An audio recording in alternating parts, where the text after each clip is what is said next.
nuances.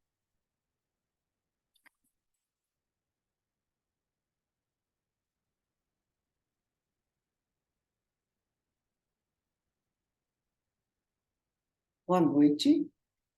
Nós estamos dando início hoje ao minicurso Espectros Ditatoriais em Romances Brasileiros Contemporâneos.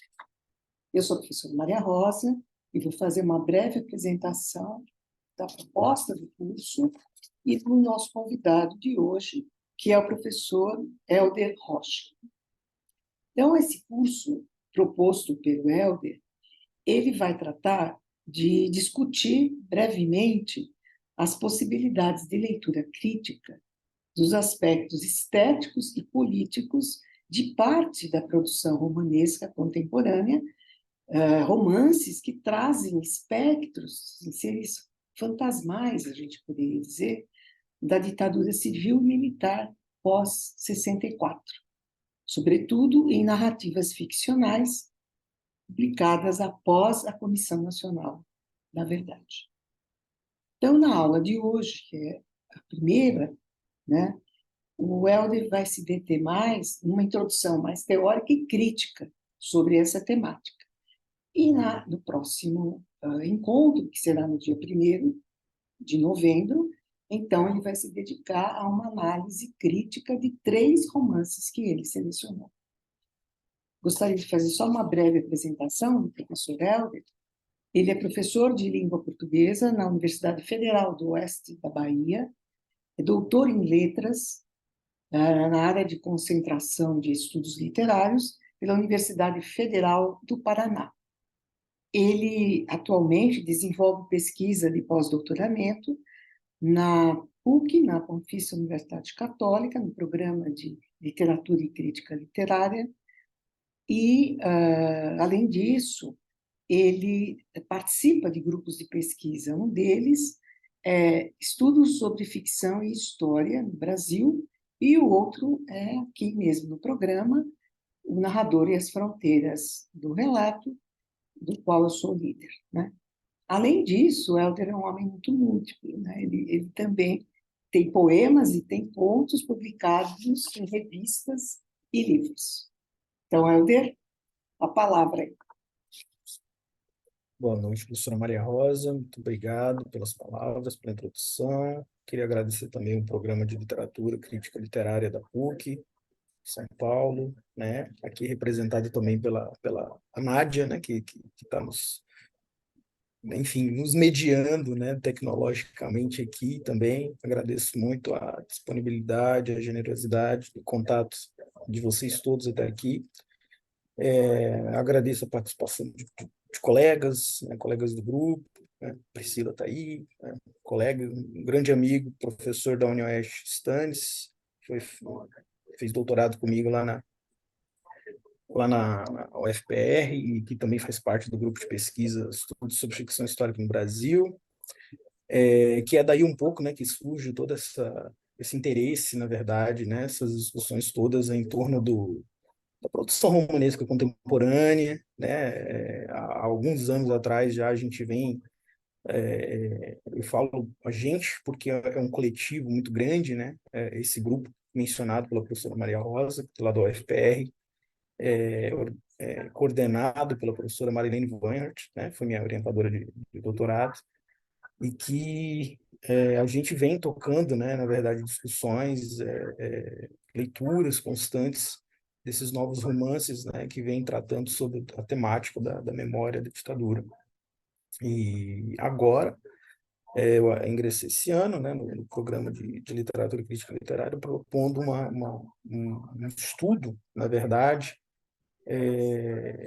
enfim, de parte dessa produção contemporânea, né? Óbvio que são muitos textos, né? A gente tem aí praticamente uma larga produção, né, de romances, de ficções, desde os anos 2000, dos anos 2010 para cá, e com incremento, claro, depois das discussões em torno da Comissão Nacional da Verdade, né, enfim, da questão da reparação histórica, né, e isso aumentou também o interesse da sociedade civil, né, por discutir, por falar mais sobre o tema. A gente acabou de sair de um governo onde onde as cadeiras principais, né, do Executivo Nacional estavam ocupadas por né, ex-militares do período ainda da ditadura civil e militar, né? Então, isso é um tema fresco, um tema constante, recorrente, e o que eu pretendo trazer para vocês, na verdade, ainda é um pouco de algumas questões que estão sendo tocadas num projeto de pós-doc, né? Então, um projeto ainda vigente, um projeto com resultados finais, né? Ainda tem muitas leituras para se fazer, mas com algumas propostas já de cruzamento de questões, né? De leituras teóricas, críticas, onde a gente pode fazer análise de alguns textos, pensando, né, muito nessa nomenclatura, nesse termo, nessa noção de espectro. O título ele é proposital, né? Na verdade, a gente vai falar de memória, mas o termo espectro ele é muito caro a esse projeto de pesquisa, justamente por causa que é um termo utilizado pelo Derrida, né, em um dos livrinhos dele, em uma das reflexões dele sobre a memória e sobre a memória, enfim, em torno da figura e da produção da obra do Marx, né, que é o Espectro de Marx. No Brasil vai ser publicado e traduzido no início dos anos 90 ainda. Vou falar um pouco dele daqui a pouco. E eu só vou pedir um pouco de desculpas antecipadamente, gente, que hoje foi um pouco caótico, né? Então, algumas questões tecnológicas podem interferir aí, né? Se a internet cair, por favor, entendam. O áudio também não está dos melhores, mas a gente vai tentando tocar o barco, tá? Então, a ideia é falar um pouco hoje sobre algumas questões teóricas, né? Pontuar, né? Quais textos ou autores a gente poderia vou dizer assim, não gosto dessa palavra, se basear, né, fundamentar, mas assim, quais textos poderia a gente tecer diálogos, né?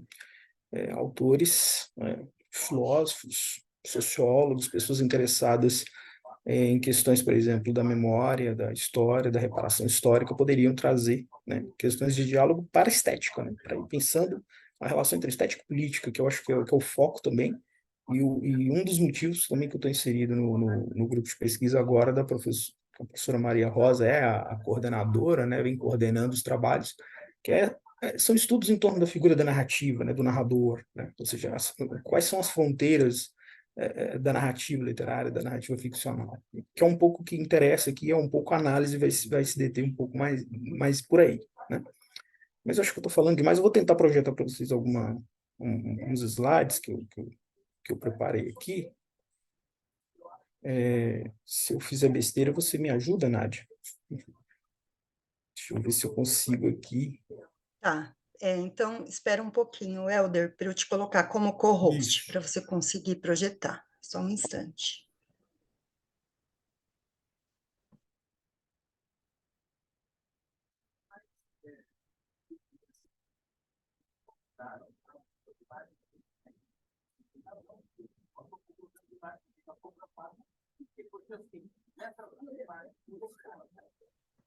Prontinho, Helder.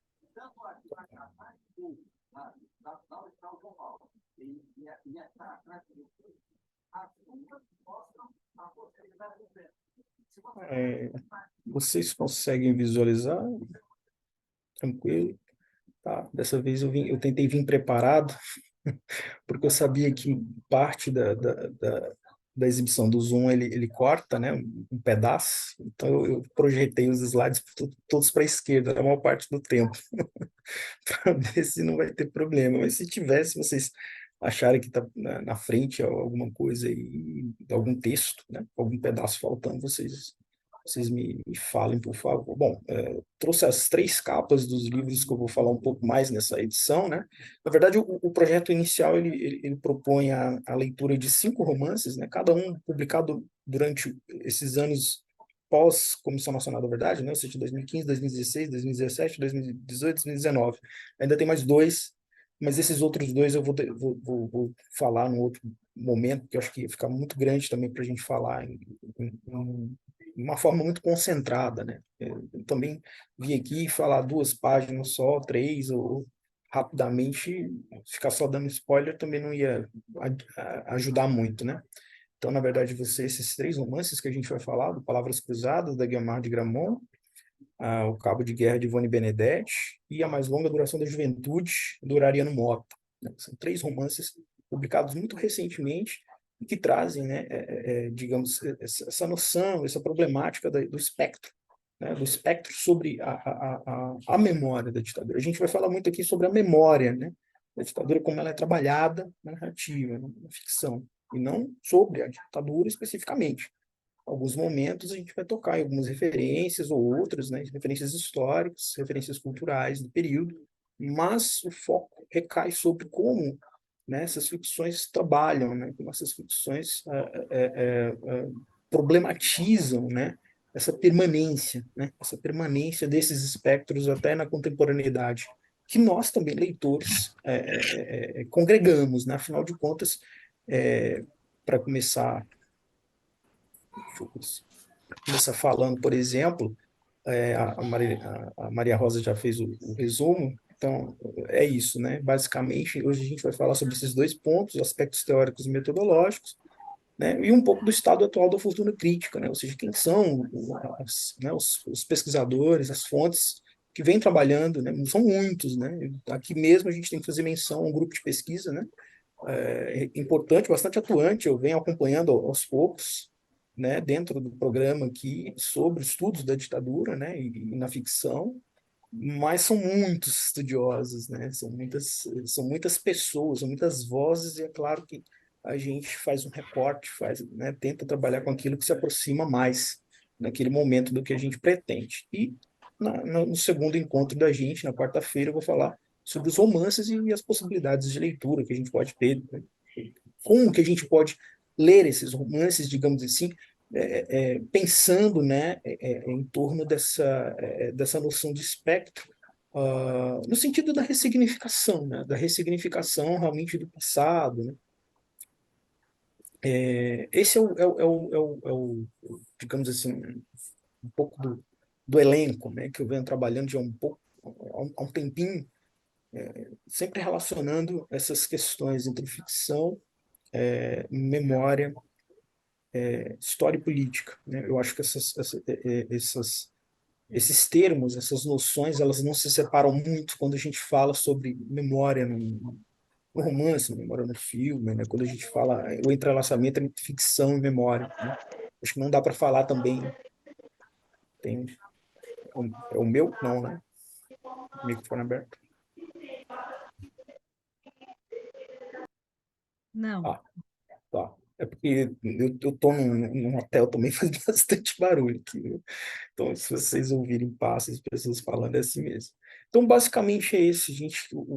É claro que existem outros, mas basicamente essas são as vozes teóricas assim que mais, né, vão ser importantes para esse estudo, né? Uma é a noção do efeito estético da antropologia literária do Wolfgang Iser. Eu não consigo conceber o literário, né, o que vem a ser a literatura, a ficção, sem pensar na leitura, né, ou sem pensar no ato de leitura.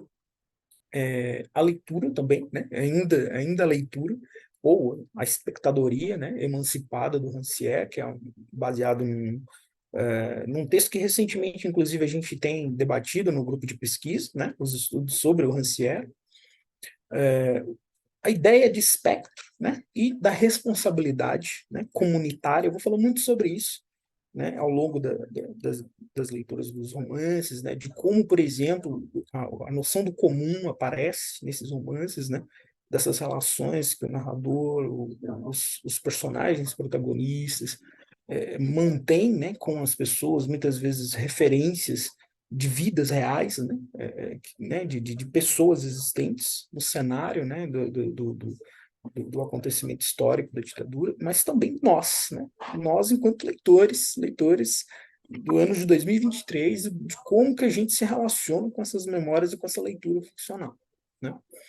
Uma coisa que é muito importante aqui é a noção de memória de trauma do Ricoeur, né?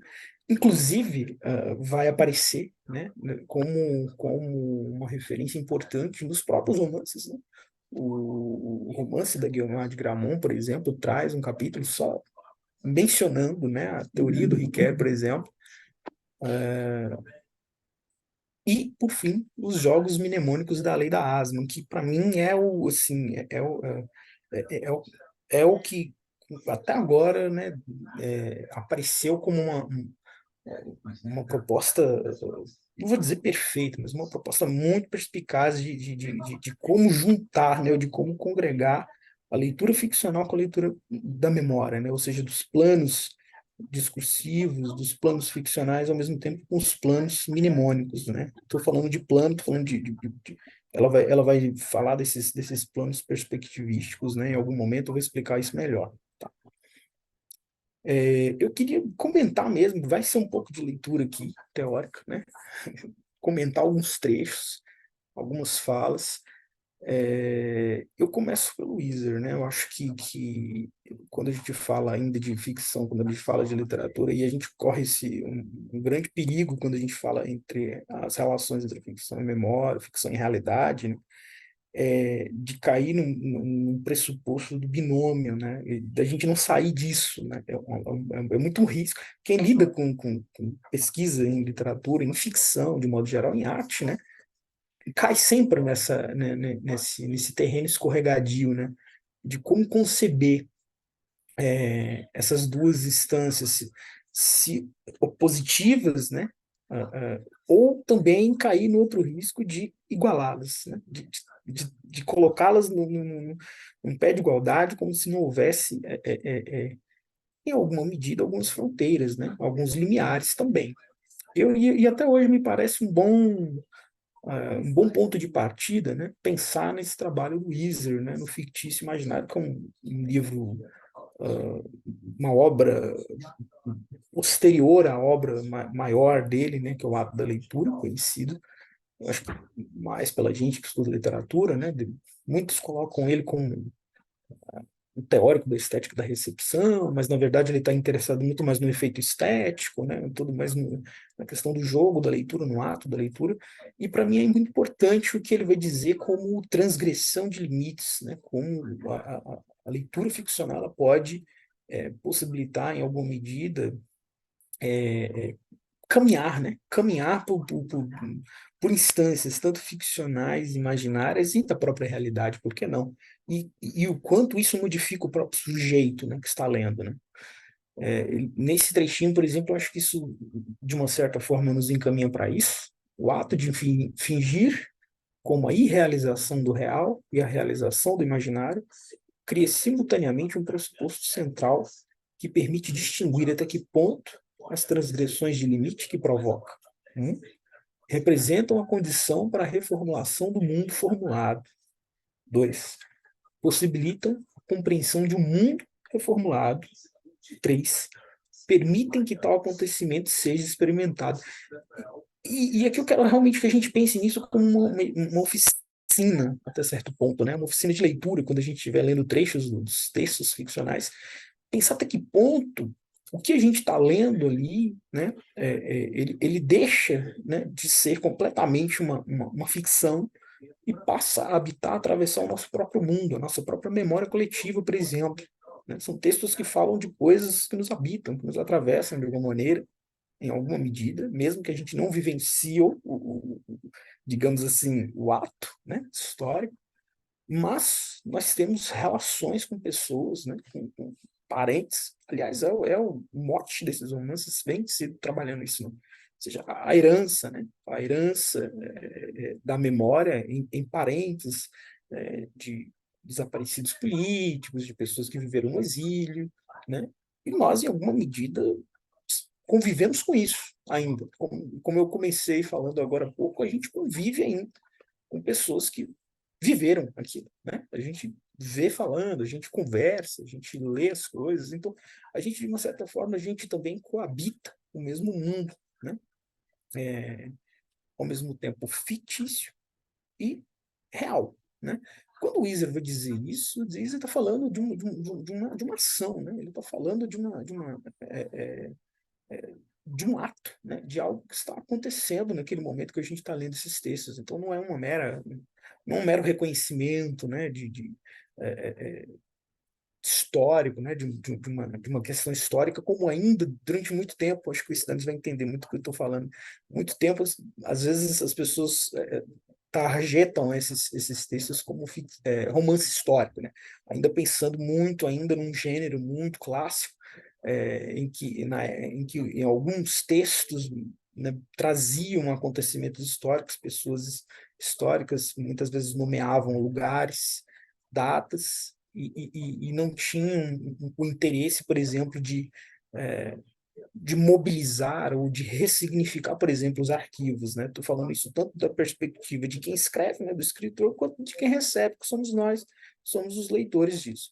Então, para o Weiser, né, esse ato de fingir, ele promove uma dupla realização, né? Tanto a irrealização do real, naquele momento, aquilo deixa, né, de ser algo da realidade empírica, né?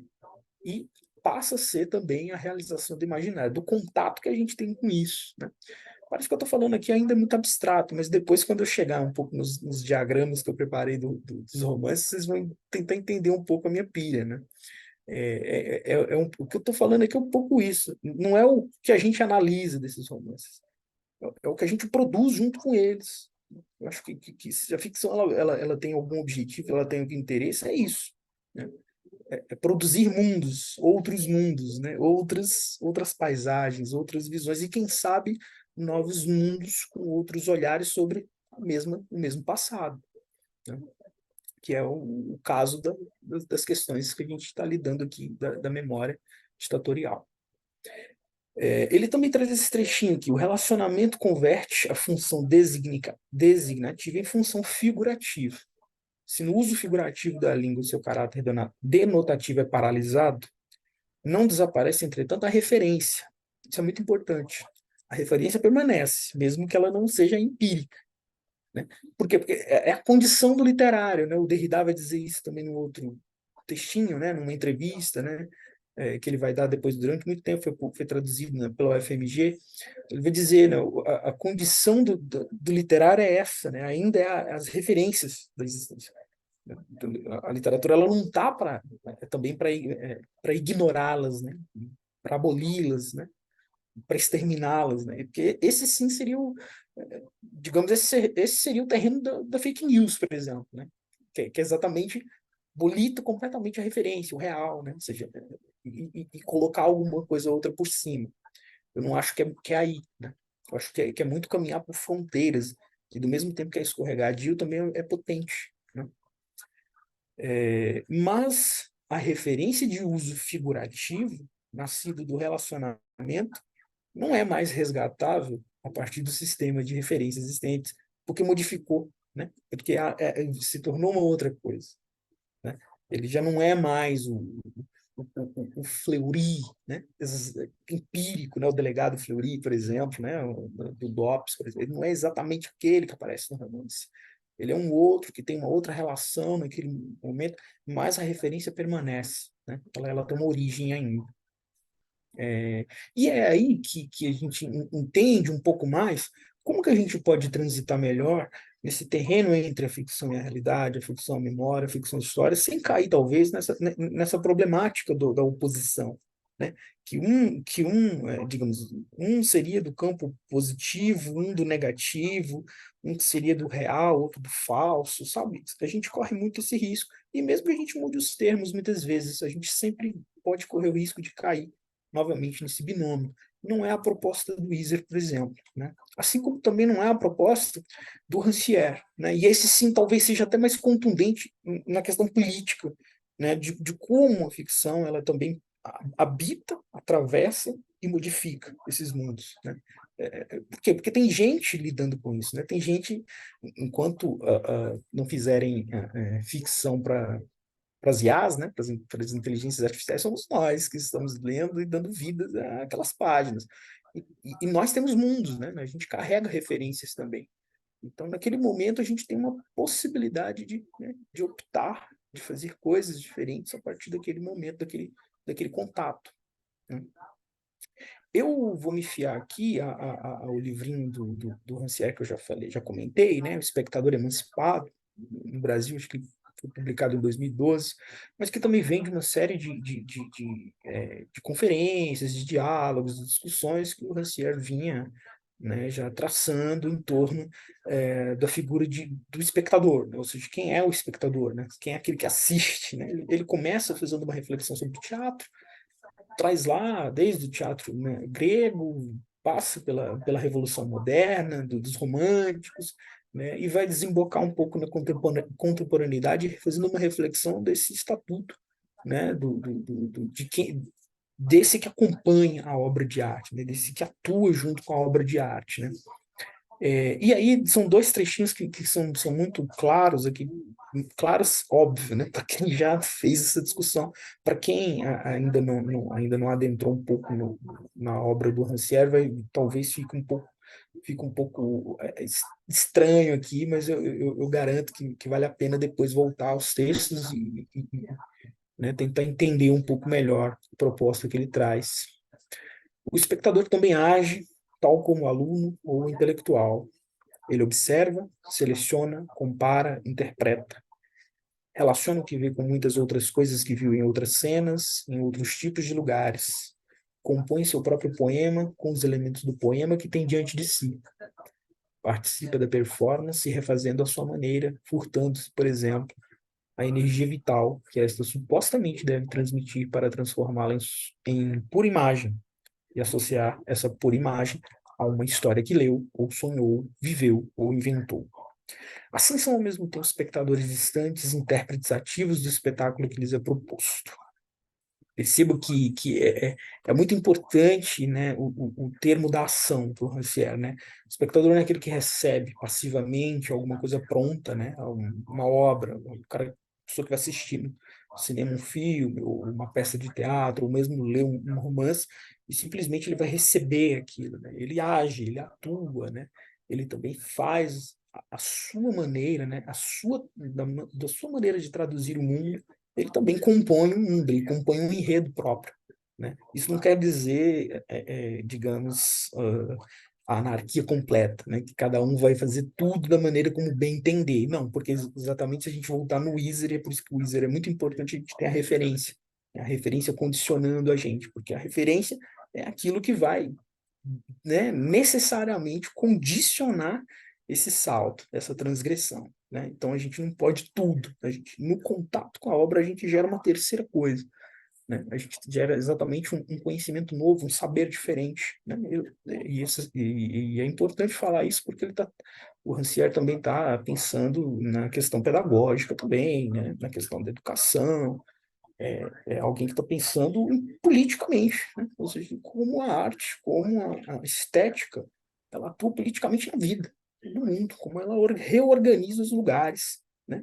Os lugares estáveis, os lugares, digamos, determinados a priori, aquele que pode olhar, aquele que pode ensinar, e aquele que só tem que aprender. Não, isso não existe a partir do momento que a gente reconhece, né, essa igualdade das inteligências. Como? E como que a gente reconhece isso?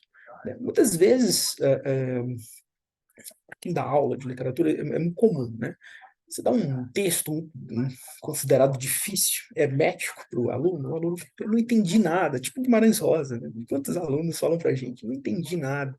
Muitas vezes esse não entendeu nada é o grande efeito da obra, né? Porque muitas vezes as dúvidas foram tão grandes, né? Não havia, digamos assim, um lugar estabelecido, um resultado prático, um produto daquilo, e ele simplesmente se deu conta de que ele não achou esse encaixe, né? E quantas vezes a gente, né, por uma pedagogia muito civilizatória, progressista, né? A gente disse, não, você está errado, realmente, é porque o Antônio Cândido disse isso, sabe, coisas do tipo. E aí a gente desvirtua, a gente retira, né, esse potencial, né, esse potencial do imaginário de cada um de nós também, né, de como nós temos maneiras de traduzir as coisas, né. E eu acho que isso só pode ser feito a partir do que você chama de dissenso, né, que é exatamente quando tem um problema, né? Porque se tem tudo muito bem encaixado, está tudo muito... Não tem o que explicar, né? Não tem o que criar, né? Está pronto. E não tem mais para onde ir. ele vai dizer o seguinte: o que há são simplesmente cenas de dissenso, capazes de sobrevir em qualquer lugar, a qualquer momento. Dissenso quer dizer uma organização dissensível na qual não há realidade oculta sobre as aparências, nem regime único de apresentação e interpretação do dado que impõe a todos a sua evidência. É que toda situação é passível de ser fendida no interior, reconfigurada sob outro regime de percepção e significação. Reconfigurar a paisagem do perceptível e do pensável é modificar o território do possível e a distribuição das capacidades e incapacidades. Ou seja, é uma possibilidade quando vem o dissenso, né? Porque o dissenso é o contrário do consenso. Né? E a palavra senso faz todo, né? Tem importância para a gente aqui, né? É um duplo sentido, é um dissenso, não quer dizer necessariamente que seja a negação do sentido. E muitas vezes, quando a gente tem possibilidades de verificar isso numa obra estética, talvez esse seja o momento de encarar uma possibilidade de reorganizar o próprio mundo à nossa volta, né? De olhar o mundo de uma outra maneira, né? De olhar o mundo, olhar tanto a obra e enxergar na obra a própria possibilidade de vivência, né? De existência. Então, eu trago essas duas possibilidades para a gente adentrar a ideia do fictício aqui, né? Para evitar mesmo, né? É muito mais para tentar evitar a relação opositiva entre realidade, né? E ficção, falso, verdadeiro, e entender muito mais como instâncias em limiares, né? E que as transgressões dos limites elas são necessárias, né? A gente precisa enxergar aquilo não algo que aconteceu, né? Ou não a negação do que aconteceu, mas a partir também do nosso da nossa forma de interagir com a memória coletiva, e todos nós temos uma, né? Nós estamos aqui conversando sobre coisas, isso nos forma, né? Nossa educação é feita disso. A gente tem também possibilidades de reorganizar também, né? Os próprios sentidos do passado, que aí é onde eu vou entrar agora. Deixa eu ver se... Travou. Falando besteira, por isso que eu poder rir. E aí a gente entra no que para mim me interessa mais aqui, na ideia de memória, né? Política. Vários estudiosos têm toda uma tradição sobre os estudos da memória, né? Sobre a análise da memória, a gente não precisa retomar todos aqui, mas me interessa muito a maneira como a sociedade contemporânea, né? A sociedade, digamos, que lida com o passado, porque somente a sociedade contemporânea, né, pode lidar com o passado, né? Somos nós do presente que podemos falar do passado, né? E o Derrida vai trazer essa dimensão, né, sobre quando ele traz lá o livrinho dele sobre os espectros do Marx. Ele estava interessado muito mais numa tradição, numa herança, né, da ideia em torno da obra marxista, mas também em torno das interpretações sobre Marx. Ele estava falando isso num contexto enfim, de acirramento das ideias neoliberais, né? Está falando isso ainda ali permeando os anos 70, dos anos 80, né? Aquelas ideias de fim da história, do Francis Fukuyama, por exemplo, e de outros tantos teóricos falando que havia um fim da história, porque a ideia da história, pelo menos para os progressistas do século XIX, né? Podemos falar aqui da figura do Hegel, por exemplo, ela seria para cima, né? Ela seria evolutiva, e a gente não chegou a evolução nenhuma, né? E ele vai trazer toda uma reflexão em torno disso, mas o que interessa para mim aqui é também uma reflexão que ele traz sobre a estética da memória, né? Sobre a estética dessa fantasmagoria, né? Eu trouxe alguns trechinhos, depois a gente pode comentar muito mais, mas como esse não é o foco, também não vou falar muito sobre essa outra parte do livro dele. Segundo Derrida, e aí é uma reflexão costurada junto com Riquet, uma justa política da memória se faz no estar com os espectros, né? Assumir a dívida no presente é condição para receber a herança, a responsabilidade comunitária com o passado, pois não há herança sem apelo à responsabilidade. Uma herança é sempre a reafirmação de uma dívida, mas uma reafirmação crítica, seletiva e filtrante. Isso é muito importante, poder mencionar isso, né? Todo tipo de herança, e eu estou falando de herança, vamos colocar aqui a herança muito mais no campo do sentido, né? Do sentido da memória cultural, por exemplo. Ela nunca é algo simplesmente repassado, né? É tudo fruto de negociação, né? Como a Asma vai falar também, é de disputas, né? Então é uma responsabilidade comunitária também do sujeito filtrá-lo, né? É por isso que é muito ridículo, né, a gente ainda ter tido tempos recentes onde as pessoas costumavam falar, não, mas é a volta do nacionalismo, é porque sempre foi assim, né? A gente tem que resgatar isso, retomar, mas você, você não produz nada de novo em torno disso, porque foi assim durante um momento, a gente tem que retomar as ideias do jeito que elas são, né? Ao mesmo tempo também a gente pode, e muitos desses romances contemporâneos vão por esse caminho, né, de questionar também a memória da militância, por exemplo, né? A gente vai trazer aqui o Urariano Mota, né, o livro dele, onde ele faz uma reflexão sobre o lugar da militância clandestina, que não teve muitas vezes nome na história, não tem até hoje, né? É, isso é tudo fruto do sujeito do presente, né? Nós, né? Ainda esse filtro, essa filtragem é a responsabilidade social que a gente tem em torno da memória, né?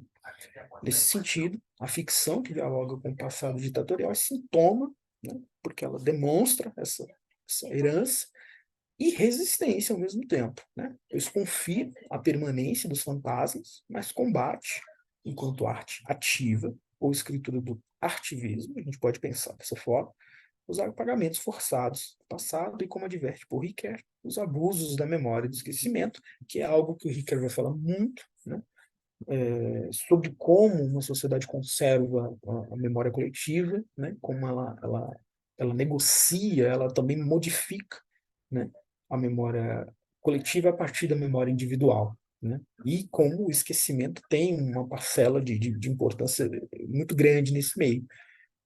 Cada vez que a gente lê um texto diferente ou assiste um filme sobre Marighella, né, e vê digamos assim, um outro ponto de vista, uma outra perspectiva, né? Uma reflexão sobre digamos, um outro cenário do mesmo evento, digamos assim, que foi relatado, né, oficialmente, direto, objetivamente, e isso, como ficção, a gente tem uma nova chance, né, de produzir um novo sentido sobre o mesmo passado, né, uma ressignificação sobre aquele passado. E é só a ressignificação em torno do passado que vai nos dar a possibilidade, né, de vislumbrar um novo futuro, né, ou uma mudança no presente.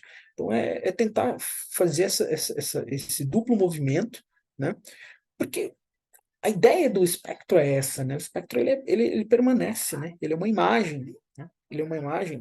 O romance do Cabo de Guerra da Benedetti, para quem conhece, por exemplo, sabe do que eu estou falando. O narrador, o protagonista, ele vê visagens desde a infância e ele está amarrado ao passado. Ele não sai da cama, por exemplo, né?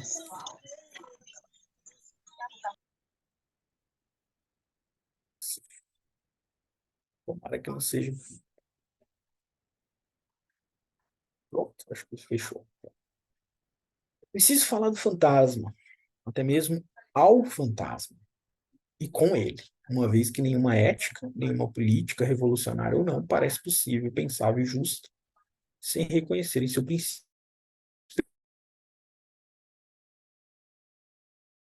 não estão aí, presentemente vivos, quer já estejam mortos, quer ainda não tenham nascido. Nós precisamos lidar com eles, né? O imperativo é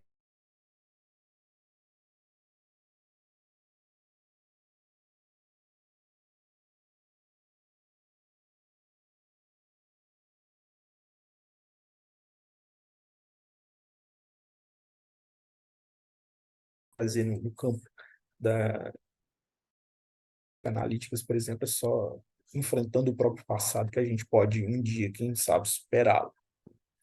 Isso também já é antigo, desde as teorias freudianas até outras mais recentes.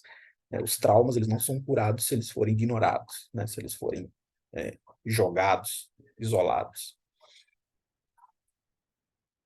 Vocês estão... Tá passando ainda para vocês? Tá tranquilo? Se alguém só me dá um feedback, porque aqui para mim... Sim, Está. sim, Entrou aqui, sim. É porque do meu lado aqui, o que aparece fica mudando e apareceu... Tem hora que aparece branco e às vezes a internet está instável. Tá bom.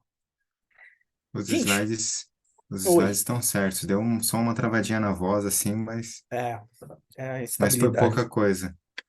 Valeu, Stantes. A gente chega no requer, né?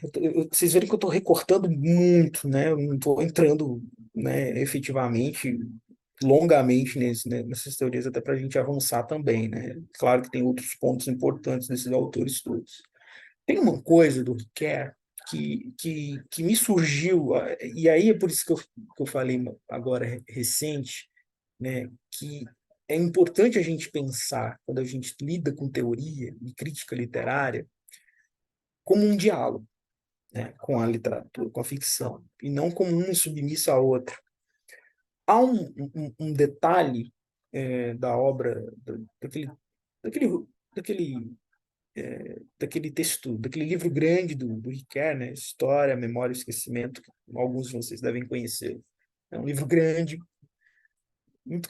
um estudo muito profundo do Ricoeur durante muito tempo, né, em que ele faz um diálogo com vários teóricos tanto da história, da sociologia, da psicanálise, em torno da memória e do esquecimento. É um livro belíssimo, é um livro relevante, né, para quem estuda memória.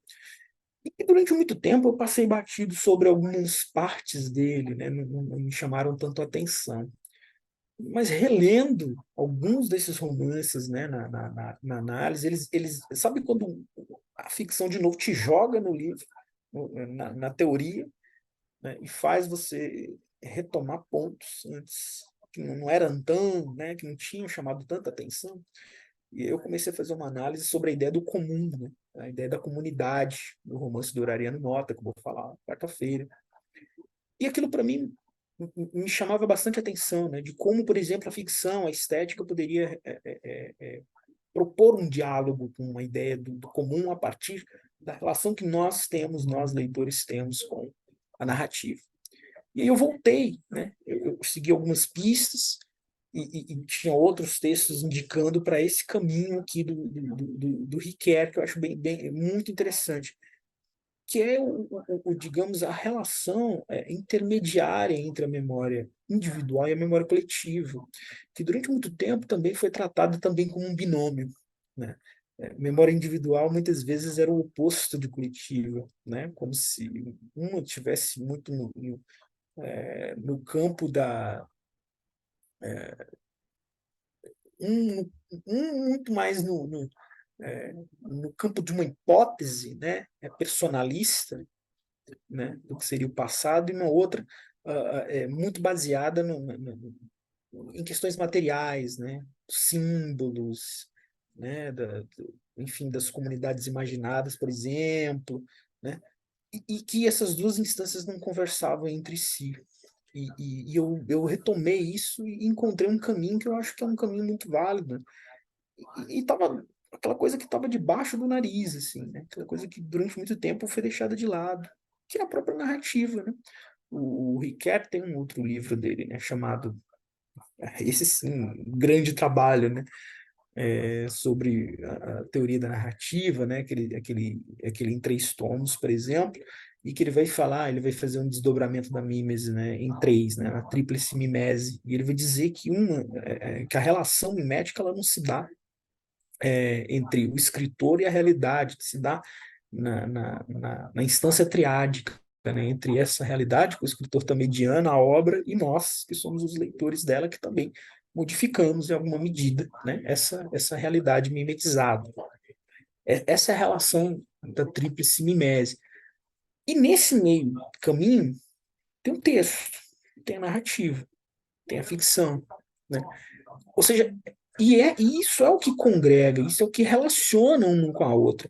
Na leitura dos romances, a gente vai ver o quanto é relevante entender o movimento dos narradores, tanto os narradores protagonistas quanto os próprios personagens principais sendo focalizados, né? O quanto eles estão mediando uma memória coletiva com a nossa própria memória, nossa memória de leitura. O romance ele não foi publicado na China, né? Esses romances foram publicados no Brasil, num determinado momento, numa determinada temporalidade. E nós congregamos, nós convivemos com essa temporalidade. As coisas que eles falam para a gente, né, referências, por exemplo, históricas, não são completamente estranhas. Elas têm uma relação com a nossa vida, em alguma maneira. A gente liga o jornal e está falando em algum outro sobre um ex-torturador que morreu, né? Algo do tipo. Comissão Nacional da Verdade tem pouco tempo, né?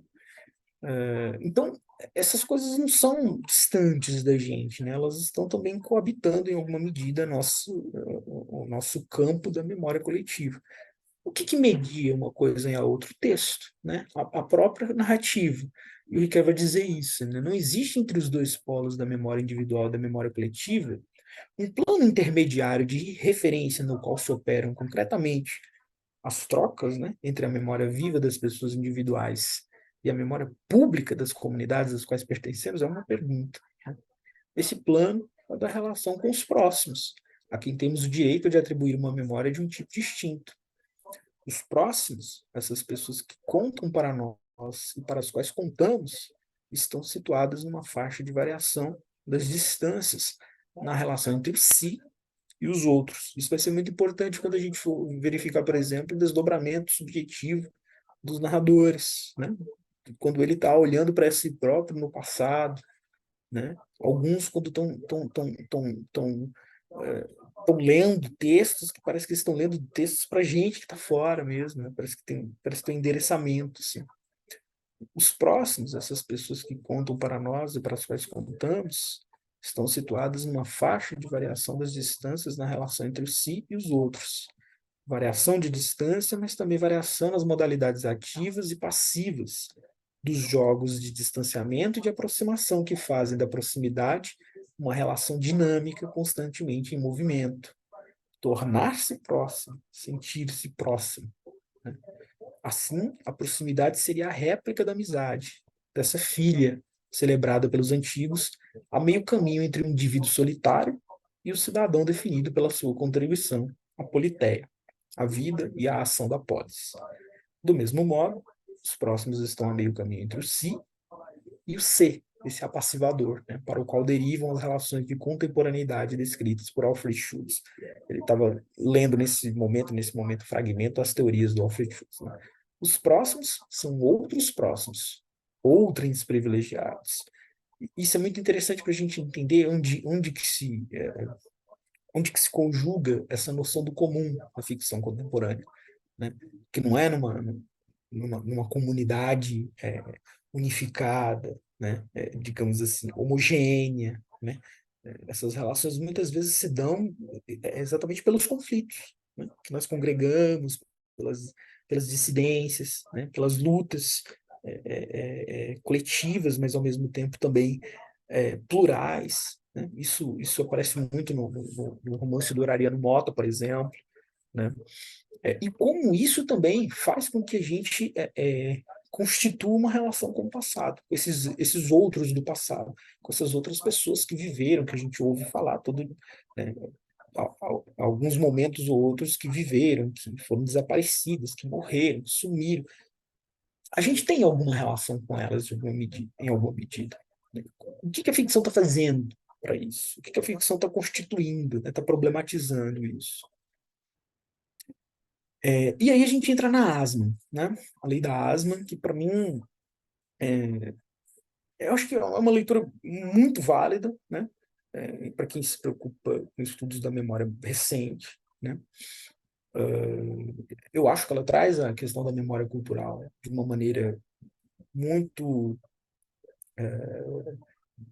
muito tranquila, no sentido de de entender que os conflitos teóricos anteriores eles não são, digamos, barreiras intransponíveis, né? Ela vai dizer em alguns momentos, inclusive quando ela tinha entrevistas, né, com historiadores que questionavam certas teorias da memória, por exemplo, né? E ela vai dizer que esses estudos, né, essas reflexões todas em torno da memória e da história, da historiografia, por exemplo, eles só têm a contribuírem quando eles são relacionados entre si, né? Nas suas diferenças, é claro, né? Nas suas complexidades de campo epistemológico, tudo mais, né?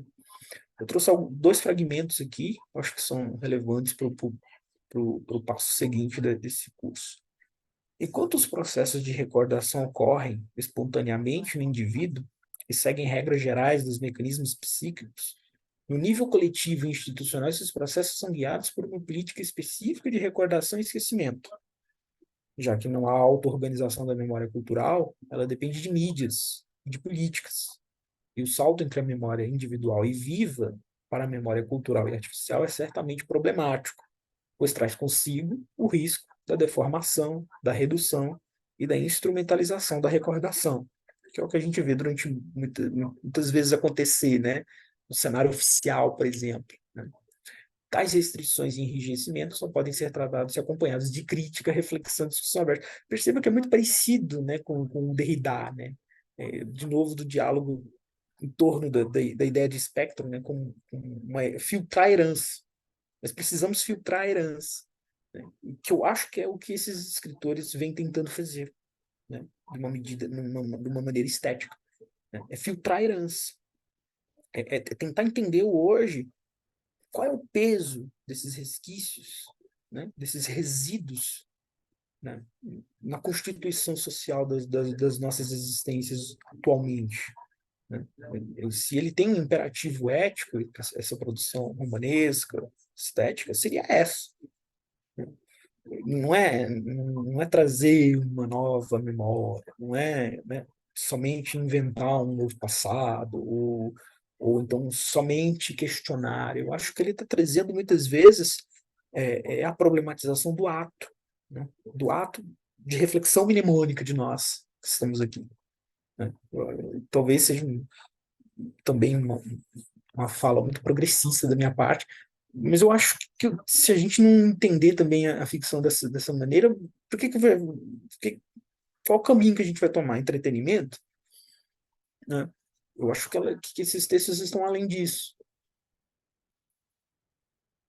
E por fim, aqui, nas questões teóricas, eu trago o que eu acho que permite a gente fazer essa leitura, né, desse jogo, né, desse funcionamento da memória, da herança, dos espectros, com a narrativa, com a ficção, com a disposição fictícia, né? Para a Asma, existem duas maneiras de conceber essa memória. Ela já vem falando da individual coletiva, mas ela vai dizer que no próprio sujeito, né, ocorre dois funcionamentos diferentes, distintos. Um é a memória funcional ou habitada, né, que é aquela que a gente faz referência a grupos, valores, orientações para o futuro, uma espécie de organização mnemônica, né? E do outro lado, uma memória cumulativa ou a inabitada, né? Que são aquelas lembranças inutilizadas, né? São os vestígios, as ruínas, os restos que muitas vezes a gente não dá significação. Talvez não agora, mas em um outro momento ela tenha.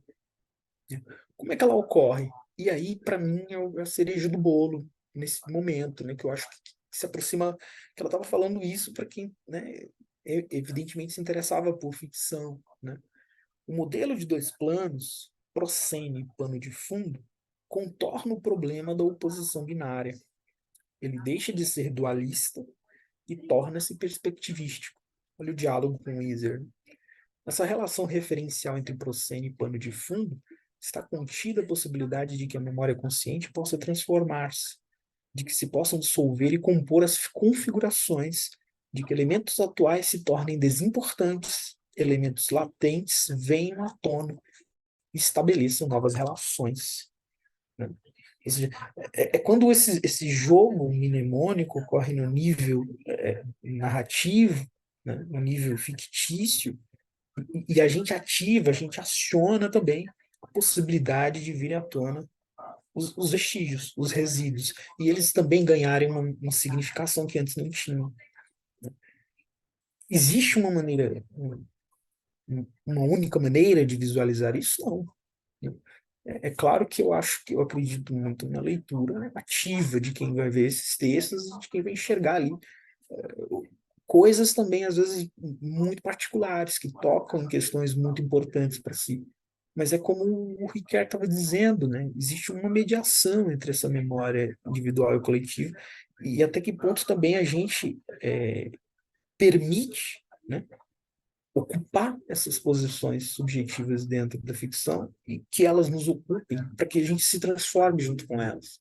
Não se trata da gente ler a ficção, entender e dar uma significação para a ficção, mas o quanto elas também modificam a nossa maneira de ver e de agir no mundo, de atuar no mundo. Né? Um pouco por aí.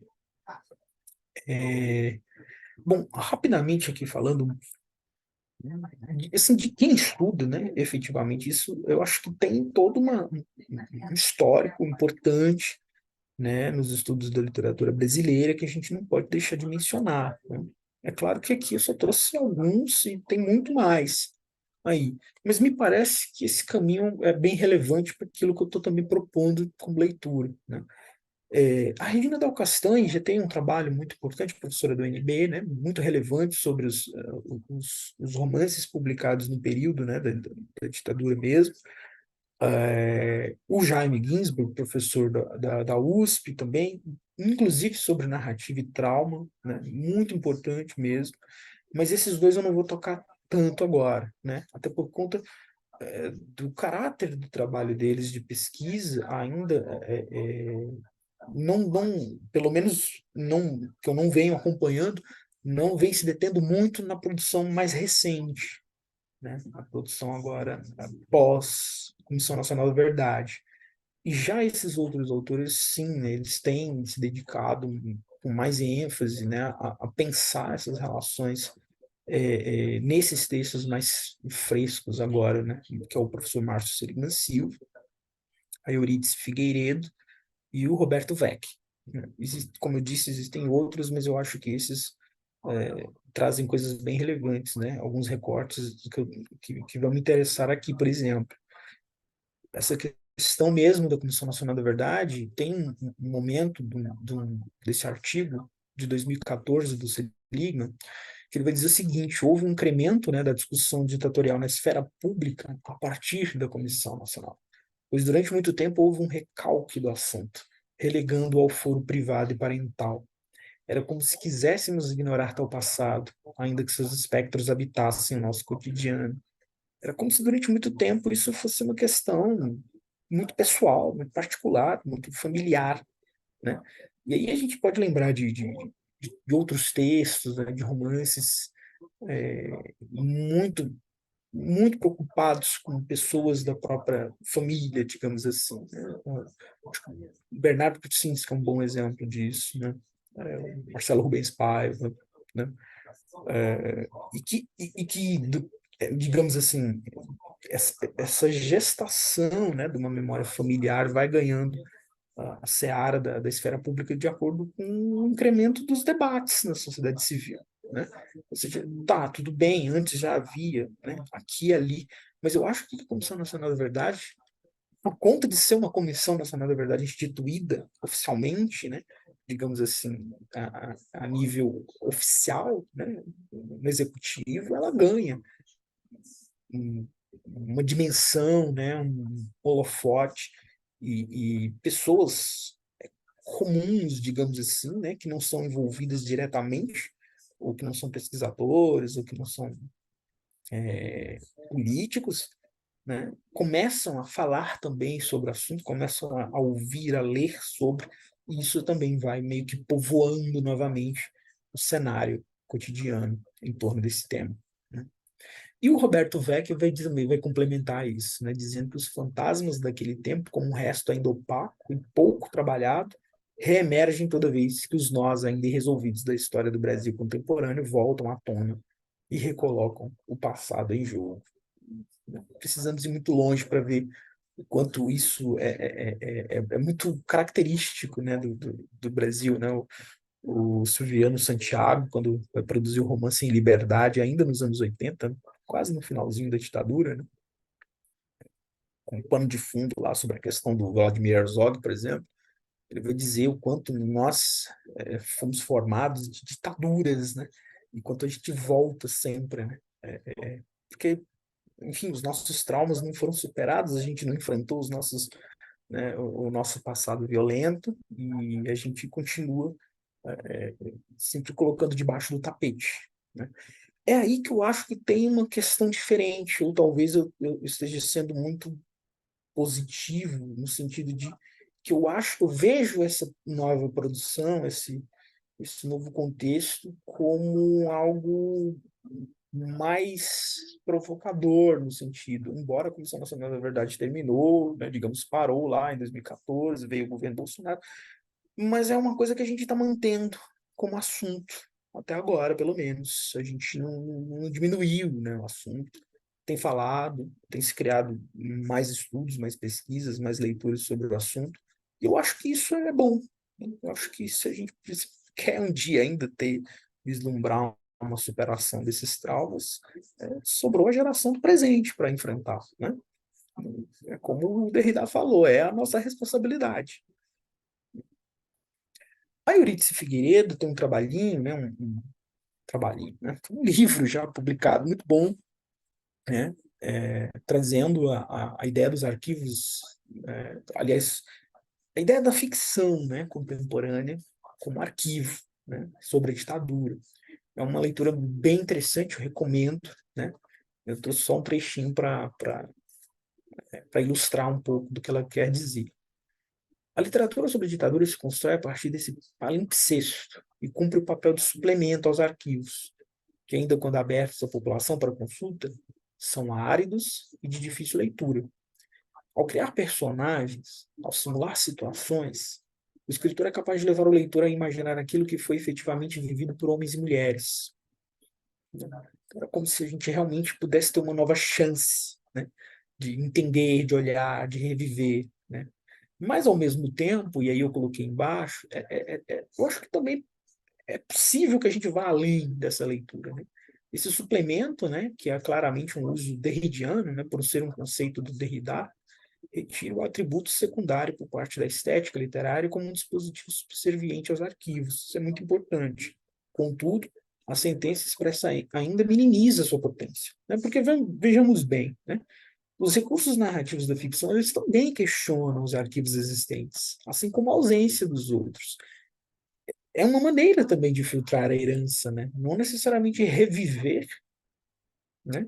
Simular somente o que, digamos, os arquivos existentes, mas também de trazer à tona novos arquivos, né? Outros arquivos, se a gente for desconstruir o sentido, uma, uma noção muito materialista de arquivo, por exemplo, né? Pensar na ficção como uma própria produção de arquivo, né? Eu acho que sim, eu acho que a gente pode pensar além ainda, né? Se a gente for trazer a ideia do Rancière, que eu acho que a gente tem possibilidade de ser uma comunidade de tradutores, né? Rancière vai dizer isso nesse texto. Uma comunidade digamos, emancipada, uma comunidade de tradutores. A gente traduz, e na tradução a gente cria, né? Para lembrar os irmãos Campos, é uma transcriação também, né?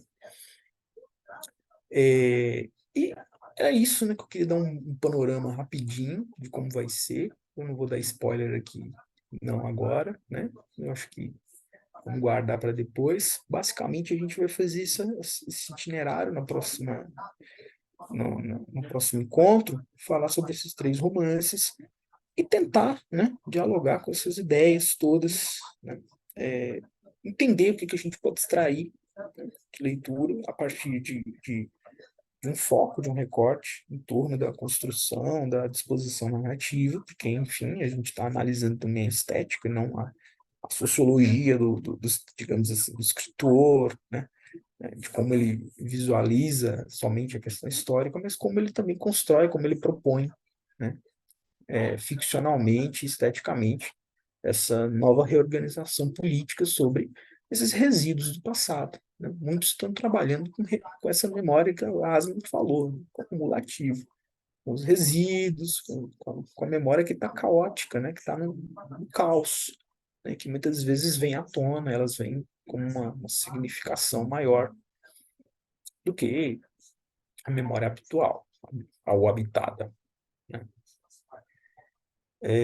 Não sei se vai ter um espacinho agora, Maria Rosa ou Nádia, para o Sim, pessoal falar, ter uma acho que pergunta. sim, viu? Eu acho que seria É, interessante para a gente também poderia, não ficar exato. também despejando muita teoria agora. Acho que Agora, abrir para as questões, né, Helder? sim, Então, quem teria, assim, alguma questão, gostasse de colocar? Eu tudo, um vou começar, tá? apontamento, Posso claro. começar assim já, Agnes? Eu queria muito que você voltasse essa coisa do espectro, que é a coisa que eu achei mais instigante, né? Do que fala Derrida, né? Uhum, E como que esses espectros se vinculam à questão do resto, né? E esse resto não é do passado, ele está no presente. Quer dizer, assim, o lugar da memória não é atrás da pessoa, é na frente, né? E isso que eu gostaria, porque a gente tem é muito comum você colocar a memória como uma coisa que está lá atrás de você. E me parece que não é isso, né? Quando você fala em espectro, isto está agora aqui, este é o presente. Né? Então, como fica essa relação? E o resto, que também tem muito de esquecimento, né? Esse lugar de limiar entre. hum, Você lembra e tem muito mais de esquecimento do que de lembrança, né? Como você vê Sim. isso, Alder? perfeito. Enfim, quando a gente faz aqui, a gente faz um recorte e joga muita coisa fora, né, para apresentar. Mas uma das passagens que eu gosto bastante do Derrida é exatamente isso que você está falando. É uma condição ambígua, né? O que diferencia o espectro, por exemplo, de uma teoria em voga ainda no século XIX em relação à fantasmagoria, né? Isso era muito comum, falar sobre uma ideia fantasmática, e é exatamente essa condição ambígua, de para frente e para trás, né? Porque ele é um resíduo do passado, mas ao mesmo tempo que impede retorno a qualquer forma de passado. Ele é o para frente. E aí a gente lembra sempre da passagem benjaminiana também, né? Não tem como esquecer o Benjamin, quando ele vai citar o Ângelus Novos, lá, o quadro do Paul Klee, né? Que é aquela figura que olha para trás e está presa ao vento do futuro, né? Mas ele só pode olhar, observar. O espectro tem um pouco disso, né? Porque a própria palavra espectro ela é da física, né? Se a gente for observar mesmo a fundo a origem dela, e ela tem uma ligação com a relação de luz, né? De luz que como se fosse uma luz que pisca. Eu tô É, explicando de uma maneira bem grosseira aqui, viu? De uma maneira muito rasteira aqui, né? Em termos físicos, mas seria essa ideia, né? De uma coisa que permanece, mas que permanece, mas não na sua concretude, digamos, completa. Então, não é o passado no presente, né? é, É a relação entre essas coisas que é muito móvel e escorregadia, né? Mas é claro que ele fala muito mais bonito que isso. Eu tinha uma passagem aqui bem mais legal, assim. Ele fala exatamente dessa condição ambígua, né, que o uhum, espectro traz. uhum.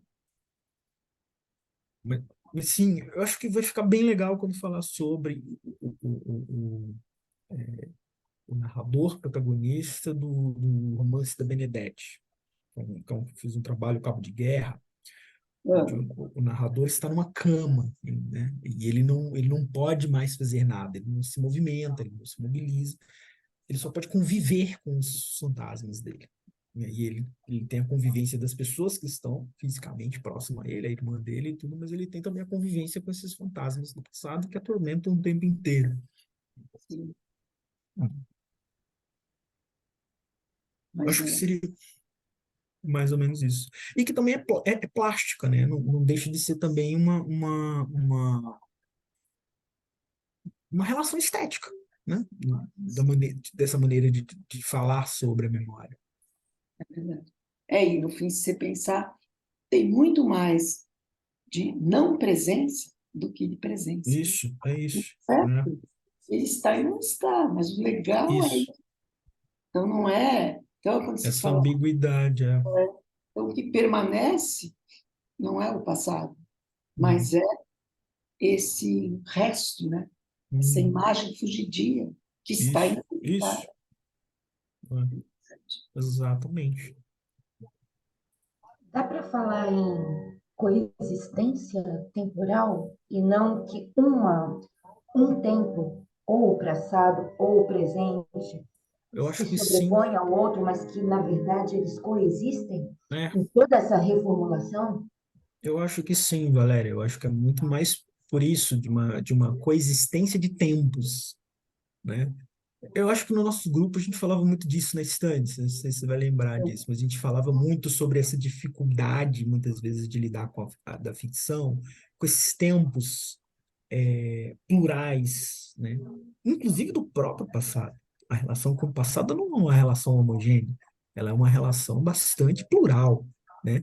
A partir do momento que a gente desdobra o próprio sujeito da narrativa, o sujeito da iniciação. Né? Se a gente for lembrar aqui, sei lá, né, teóricos da linguística, né? Vamos dizer, esse próprio desdobramento da gente, das pessoas, né? Sobre si próprio, que é o que o Ricardo estava falando, do si, que passa a ser um ser, a gente se desdobra e esses tempos já eles deixam de ser plenos, né, ou, ah, paralelos e passam a ter um contato, né, uma relação espectral mesmo, né, eles passam a ter atrito, que eu acho que é muito mais interessante, né, eles passam a ter tanto atrito, um dissenso que incomoda, né? E que fratura, né? Eu acho Sim, importante mostrar que não há sim, uma continuidade. Assim, então o passado permanece. Não, é, não é isso. Há uma fratura, há um corte. E essa tensão que é o importante, né? Que é muito é, bem. é, Isso é a história do presente. Acho que tem uma questão da Priscila. ah, tá, Olha, ela está dizendo que parece que são temporalidades que sempre questionam a lógica de causa e efeito, de sim, sucessividade, né?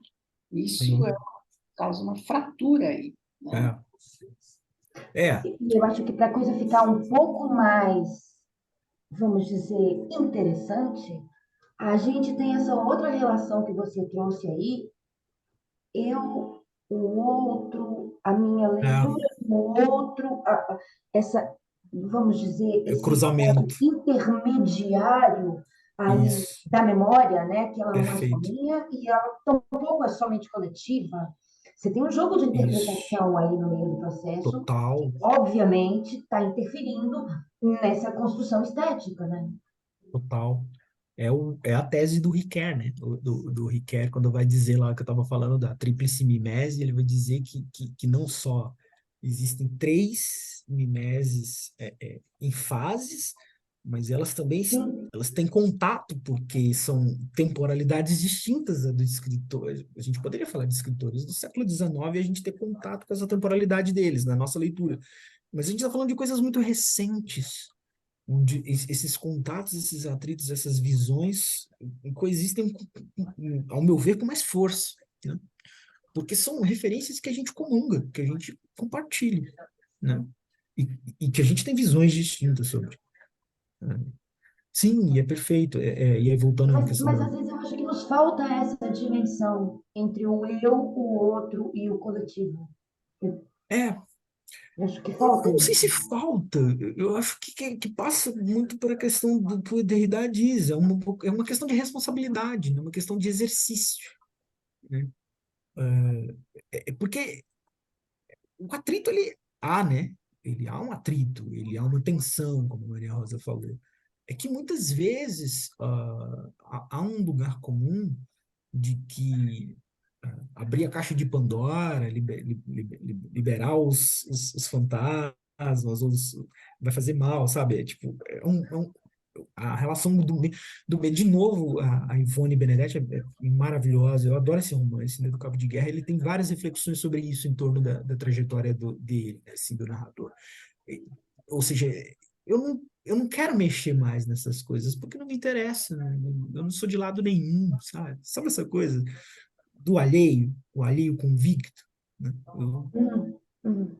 Não é meu, não faz parte da minha vida. E Por eu isso que com isso, né? é isso.